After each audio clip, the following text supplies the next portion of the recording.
नमस्कार साथियों, आप सभी का एक बार पुनः हमारे YouTube channel trade union pulse पर हार्दिक स्वागत है। साथियों, पिछली वीडियो में आप सभी ने देखा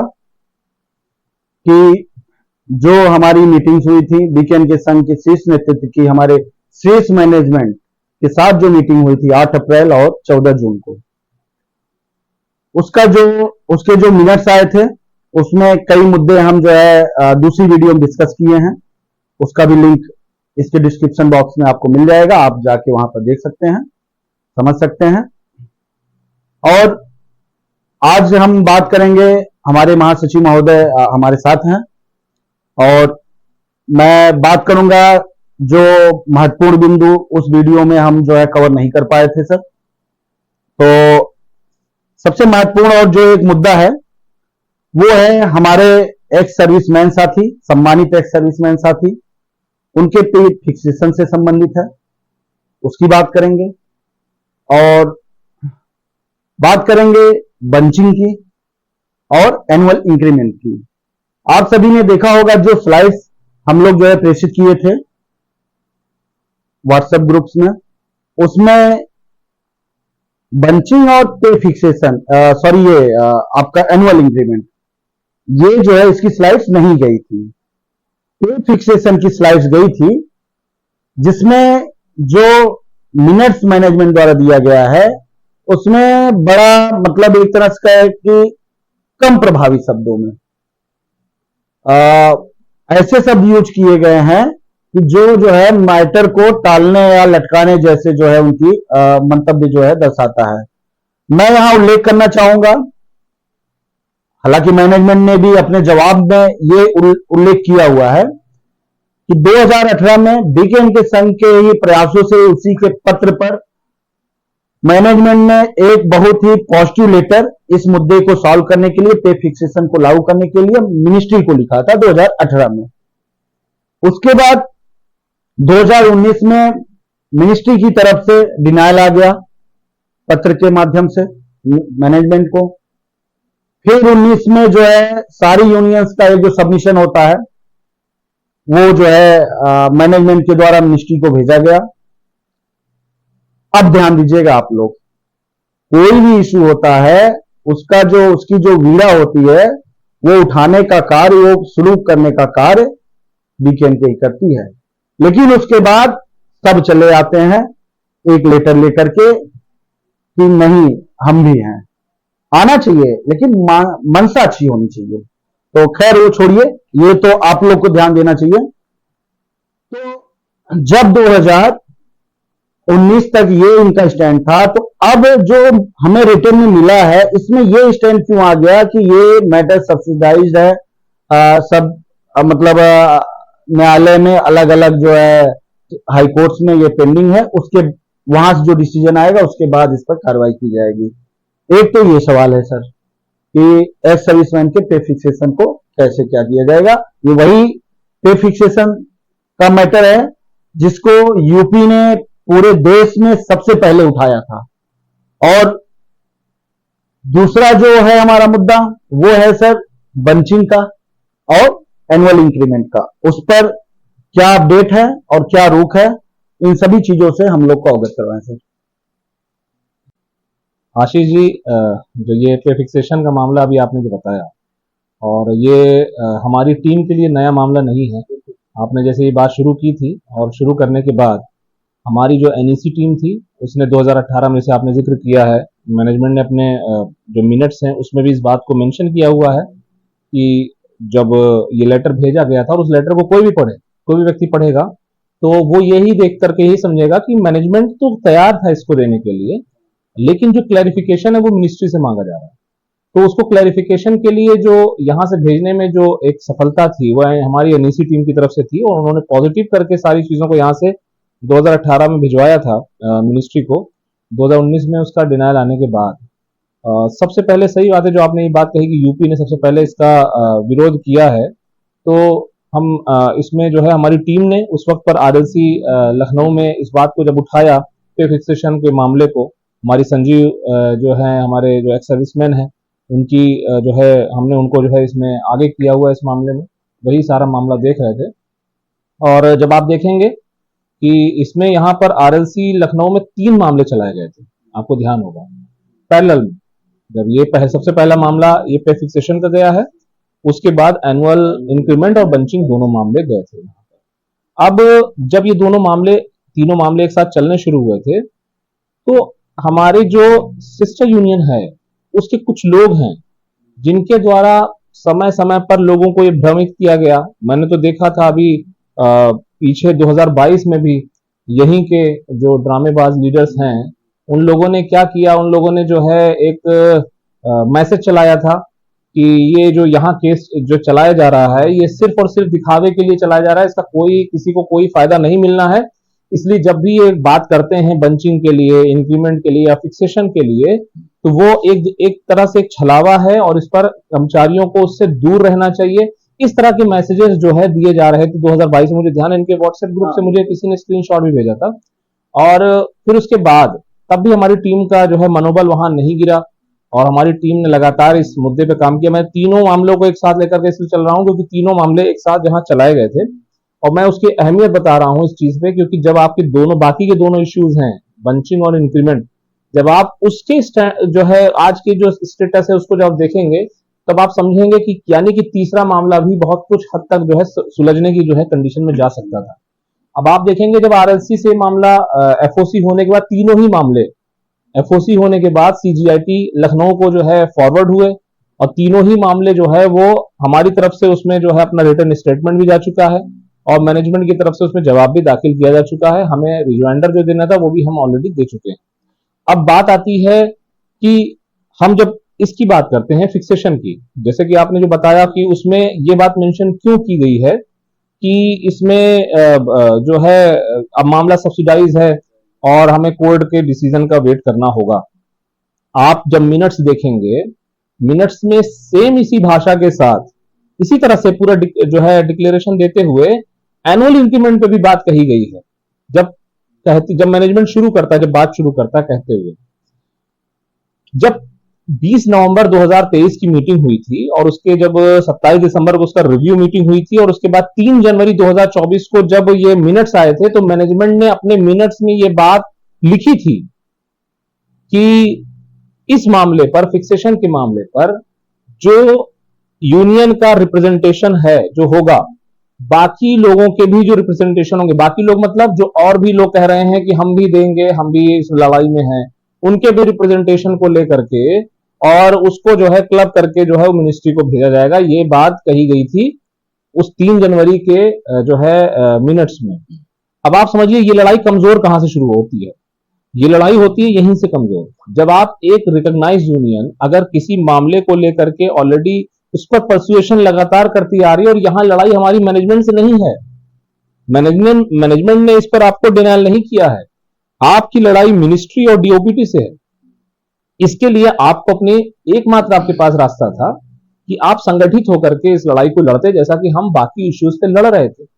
लेकिन इसमें बीच में पैरेलल में क्या हुआ, सबसे पहले आप देखिए आरएलसी का मैटर कब हमने शुरू किया, 2021 में, और जो ये कोर्ट केसेस शुरू हुए हैं ये उसके बाद शुरू हुए हैं। आज की डेट में हम नेशनली उसको देखा जाए तो नेशनली वो मामला जो है वो सीजीआईटी के पास जो है पूरा जो है इंडस्ट्रियल डिस्प्यूट के तौर पर उसको जो है उस पर रेजोल्यूशन पाने के लिए ऑलरेडी हम उसको सीजीआईटी में ले जा चुके हैं। जब 3 जनवरी को ये मिनट्स आए थे, जो मैनेजमेंट ने, जो हमने ऑलरेडी अपना रिप्रेजेंटेशन भी दे दिया, यूनियन की तरफ से हमारा रिप्रेजेंटेशन चला गया और मैनेजमेंट का ये कहना है कि जब उन्होंने फाइल चलाई और वो फाइल जो है जब लीगल सेक्शन को गई तो लीगल सेक्शन ने उसको ये मना कर दिया कि चूंकि इस मामले के ऊपर ऑलरेडी जो मिनिस्ट्री है उसके स्टैंड को जो मिनिस्ट्री है उसके स्टैंड को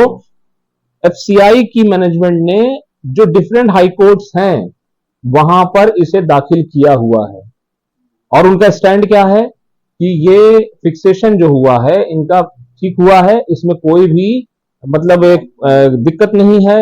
इनको कोई अनड्यू हार्डशिप का कोई जो है सर्विस वेटेज का कोई फायदा इनको नहीं दिया जाएगा। ऐसा एफिडेविट ऑलरेडी जो है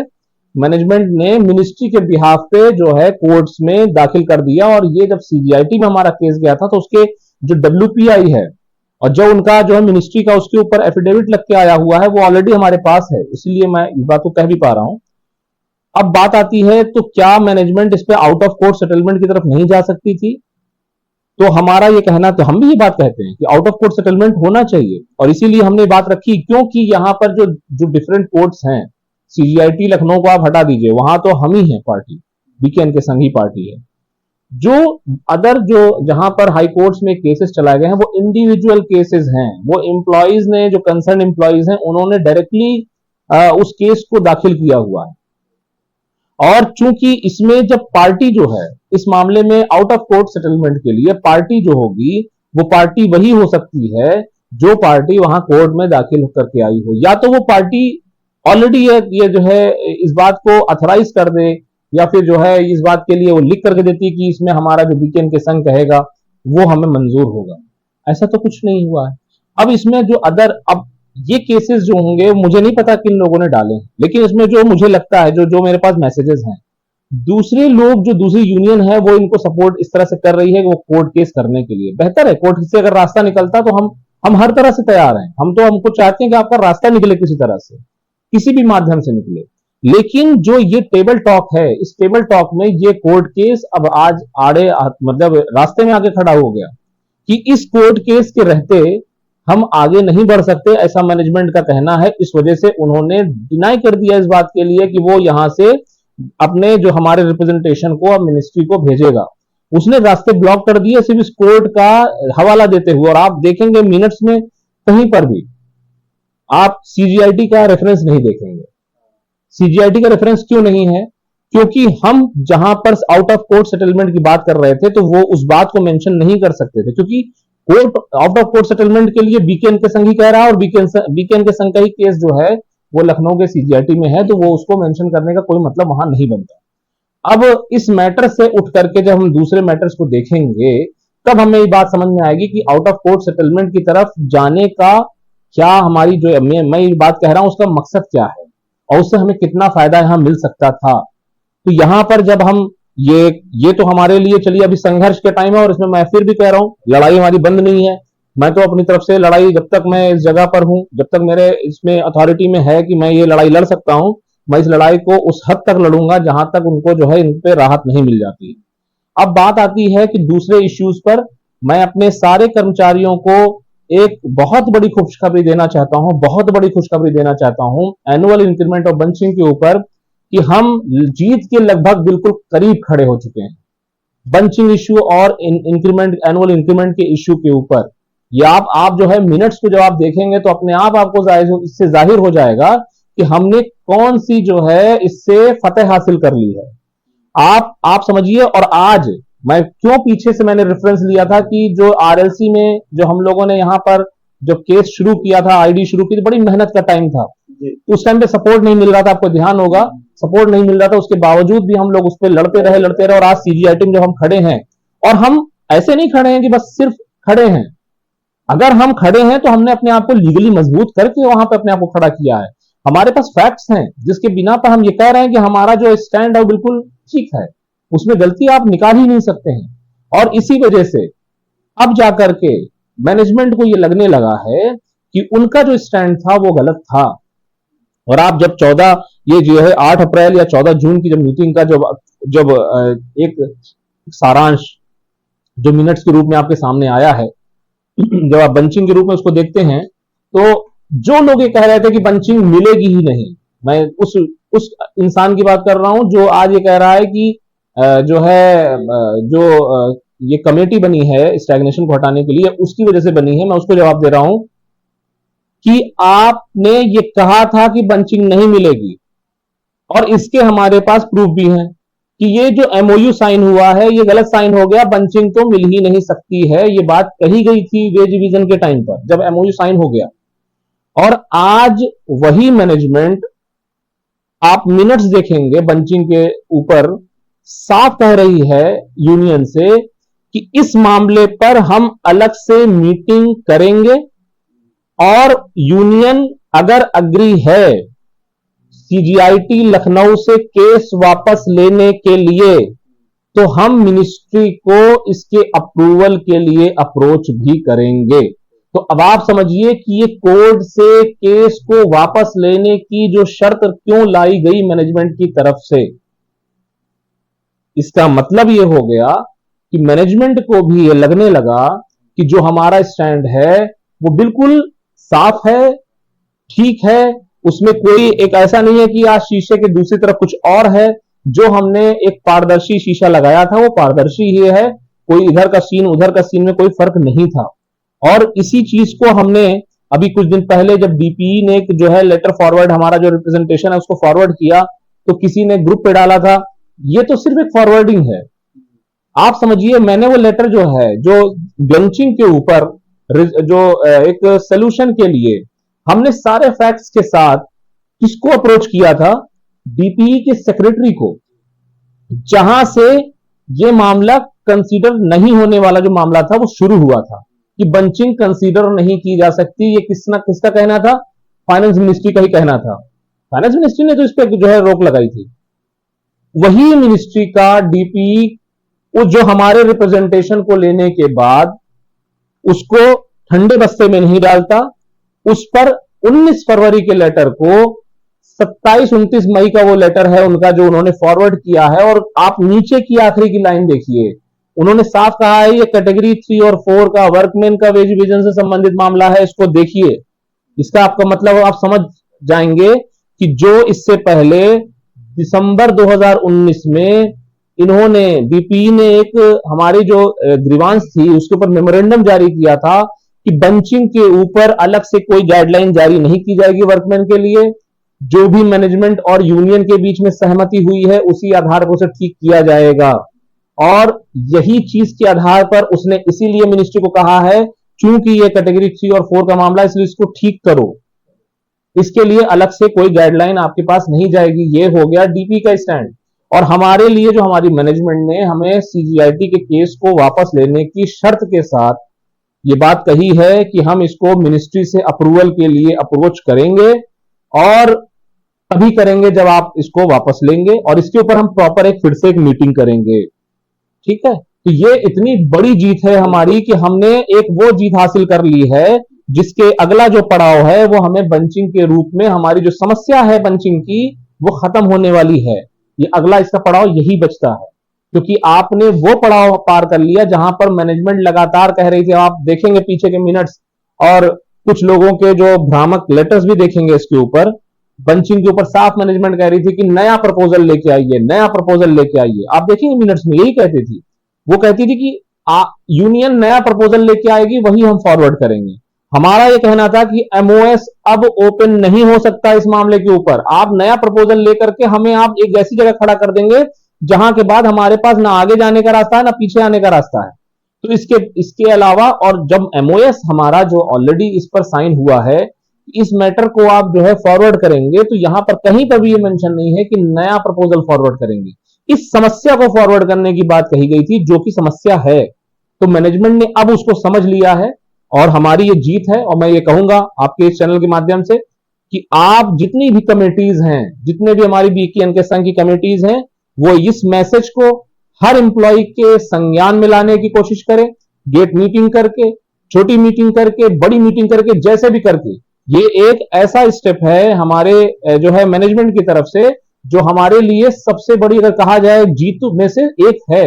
अगर ये हमें इस जगह पर अगर हम खड़े हो गए हैं कि हमारे केस को वापस लेकर के इसको आगे बढ़ने की बात कही जा रही है, तो इसका मतलब कि हमने वो जीत हासिल कर ली जिस एफर्ट के ऊपर सवाल खड़े किए जा रहे थे किन लोगों द्वारा,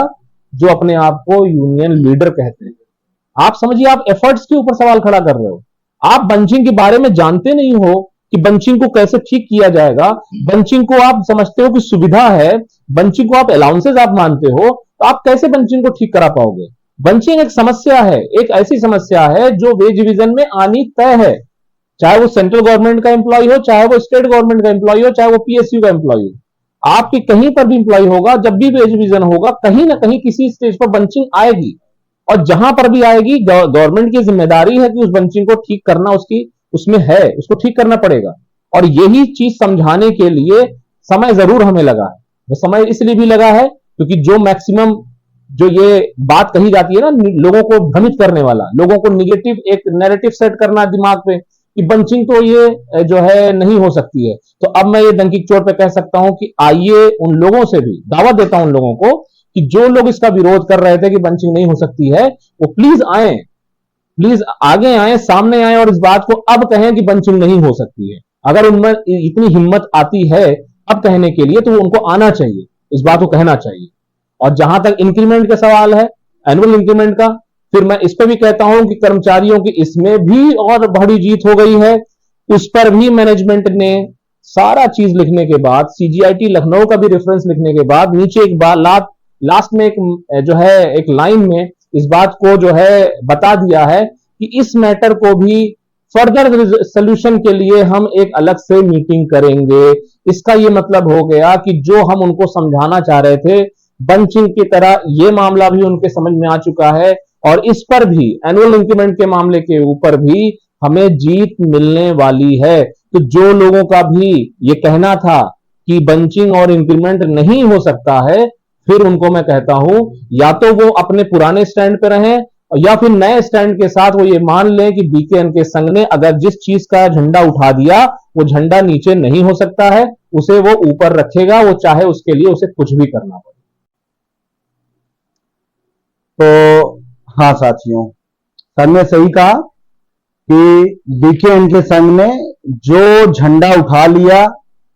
तो वो समझ लीजिए कि अपने मंजिल तक पहुंचना ही है, और उसके कारण होते हैं, क्योंकि हम झंडे ही वही उठाते हैं जो तर्कसंगत हो, लॉजिकल हो और निकट भविष्य में जो पूर्ण होंगे,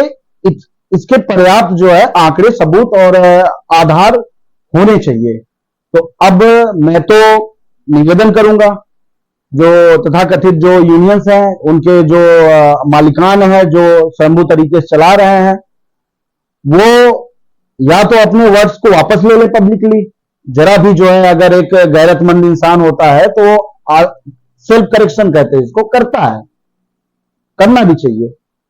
कि बीकेएन के संघ जो है बंचिंग नहीं ले पाई वेज डिवीजन में, अब इसको बंचिंग नहीं मिलेगा। बीकेएन के संघ ने कैसी वेज डिवीजन करवाई, बंचिंग तो खा गए, ये एनुअल इंक्रीमेंट बर्बाद कर दिए। तो ये सब जो चीजें हैं, आज अगर मैनेजमेंट एजेंडा पॉइंट अपने मीटिंग मिनट्स में जो है, मीटिंग के मिनट्स में ये लिख के दे रही है कि आप सीजीआईटी का केस हटा लीजिए, ये वही दूरदर्शी कदम है जो लीडर कभी जो है एक यूपी तक जो सीमित थे, हमने तभी प्रारंभ किया था यहां से जब आप यहीं तक थे, और ये एक दूरदर्शिता ही थी। उस समय इसको ऐसे प्रचारित किया गया कि ये भ्रामक है, और प्रथम दृष्टया लोगों को लग भी सकता है कि जो इशूज नेशनल लेवल के हैं उसको स्टेट लेवल पे उठाने का क्या तात्पर्य है, जो प्रथम दृष्टया होगी जिसकी वो, लेकिन जो तर्क संगत और दूरदर्शी व्यक्ति होगा, और मुझे और अन्य सम्मानित कर्मचारियों को गर्व है कि हमारी लीडरशिप में जो है वो दूरदर्शिता थी कि इस मुद्दे को जिंदा करके रखना है, चाहे वो आपका पे फिक्सेशन हो, चाहे आपकी जो है बंचिंग हो, चाहे आपका एनुअल इंक्रीमेंट हो, और वही काम किया। आज वही सीजीआईटी जो है एक तरह से कहें कि मैनेजमेंट को देने के लिए बाध्य कर रही है, क्योंकि हमारे तर्क वहां मजबूत हैं, हमारे लॉजिक, हमारे आंकड़े वहां मजबूत हैं, और विस्तृत जो क्या जो है तर्क है वो सर ने जो है वीडियो में बता दिया। डीपी क्या स्टैंड है, इस पर क्या होना चाहिए, अलग से गाइडलाइन नहीं आएगी, जो आप लोग की तयशुदा चीजें हैं वो होंगी। अब सवाल है अगलों के ऊपर जो यूनियन चलाने का दम भरते हैं लेकिन महज दिखावा करते हैं, और मैं अपनी सभी कमेटियों से, न सिर्फ कमेटियों से, जो हमारे सम्मानित सदस्य हैं, आप सबकी भी जिम्मेदारी है, इस चीज का पर्दाफाश कीजिए।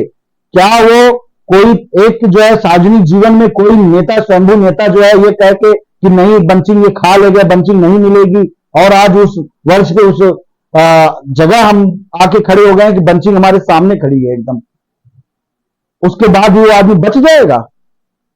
आप इन सब चीजों को सामने रखिए, सबके सामने रखिए कि नहीं भाई ये स्टेटस है बंचिंग का, एनुअल इंक्रीमेंट का, और पे फिक्सेशन का भी जो मैटर है उस पर भी आप देखिए जो मैनेजमेंट तैयार थी और एक बार पॉजिटिव कमेंट्स के साथ हम लोग के लेटर तो भेज दी थी, लेकिन हाईकोर्ट जाने का और तमाम ये सब एक्टिविटीज का ये नतीजा आ गया कि आज की डेट में उसका स्टेटस अब वही आने लगा। तो ये भी समझने की बात है, जो यूनियन होती है वो लठबाजी से नहीं चलती है। लठबाजी अंतिम विकल्प होता है, अंतिम अस्त्र होता है। यूनियन तर्क से चलती है, निगोशिएशन से चलती है, मजबूत इरादों से चलती है। मैं पहले भी कह चुका हूं, ऐसे नहीं होता है कि दिखाने के लिए हम लड़ाई लड़ते रहे, उस आग में झोंक दें और हम जो है लीगली फिट ही ना हो, हमारी वो मुहिम लीगली फिट ही ना हो। इसमें क्या होगा, विक्टिमाइजेशन होगा, हमारे साथियों का विक्टिमाइजेशन होगा। तो ऐसी कॉल नहीं देनी चाहिए कभी किसी भी यूनियन को, ये भूल है। और मैं तो अब वर्ड क्या यूज करूं, शाम को कुछ लोग हैं, अब उनका यही काम होता है कि बस ले लिए उसके बाद चलने लगे, वीकेंड के साथ नहीं दे रही है हमारी यूनियन का। अरे भैया, तुमने भी यूनियन खोला है, तुम अपना साथ दे लो यार। नहीं दे सकते हैं जो है तो क्यों प्रोपेगेंडा फालतू कर रहे हो? अगर जो चीज जायज है, लीगल है, उस पर हम लोग जो है साथ देंगे, बिल्कुल देंगे। लेकिन फिर साथ देने का काम भी तब होता है ना, साथ आदमी उसका देता है जो हमें लगे कि नहीं, हमसे मजबूत आदमी चल रहा है, हमसे मजबूत तर्क है इसके, इसका साथ दे दो। जब हमें पता है कि आगे चल के इसकी लाठी टूट जानी है, वो सामने साफ दिख रहा है, तो हम तो यही कहेंगे ना कि भैया सावधान रहो, वो मरवा देगा वो आदमी। तो साथियों, आप सभी को राम राम। आप सब ऐसे ही अपना स्नेह प्रेम बनाए रखें, सजग रहें। फिर से रिक्वेस्ट कर रहा हूं, बंचिंग और एनुअल इंक्रीमेंट, इस मुद्दे को प्रत्येक कर्मचारी तक पहुंचाइए, क्योंकि बहुत से भाई हैं जो गुमराह हैं अभी भी, उनको सजग करना, उनको बताना, ये हम लोग का काम है। और ये जो काम कर रहे हैं, क्योंकि सच जानना सबका, प्रत्येक कर्मचारी का अधिकार है। धन्यवाद सर।